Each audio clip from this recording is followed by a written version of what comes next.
Hi, I'm Mary from Old School Speech. Do you ever have those kids that are working on the F sound and they can make it in isolation, but then when you start having them try to say the words in or say the sound in words, it like falls apart? For example, for fish, they may say fish, or they may even go fish. Well, here's what I found works. I'm huge on using any kind of visual cues I can.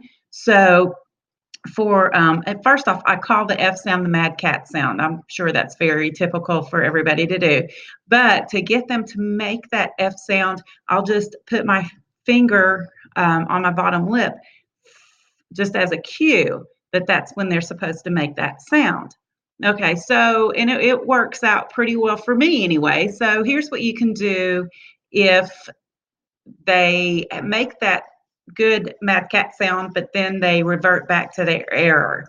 One of the things I do is for F at the beginning of the word in initial position, like if the word is fish, I'll just put my finger here and then pull it down so that they know they make the sound and then open their mouth like this. Fish. Believe it or not, it works. I mean, it's very simple. It's a very simple cue, but it works. It's the medial and final positions are a little bit different. So, for example, if you have what I've noticed with a lot of my students that are working on the F sound, instead of saying elephant, they'll go elephant. They'll put that F in every sound. So what I do for that is I just, whoops, sorry, let me make sure I actually pull it out as far as I can. But if I do that, then you're not going to see what I'm doing. So I'll just have my finger out here. And when it's time for their target sound, I'll just put my finger to my bottom lip like this. Elephant. And that usually does it. For some reason, what I've noticed is that students won't go elephant. If they do, then what you would do is say, you would do this, elephant, and just show them that it comes down. Very simple. It's common sense, actually, and a lot of you probably are already doing that. For some of my students that do the elephant, what I'll do is I'll just count out the syllables. Elephant. Once they get to where they can use the cue here.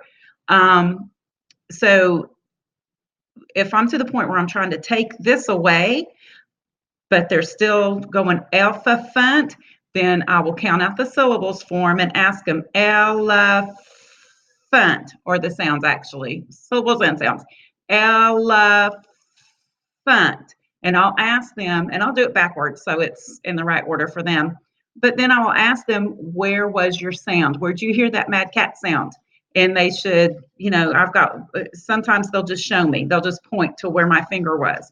And then when they repeat it after me, they do it correctly. So those are just a couple of really quick tips for the F sound. You would think it would be really easy to work on because it is very visual, but we do have those students who from time to time will try to slide in that error sound in with their good mad cat sound.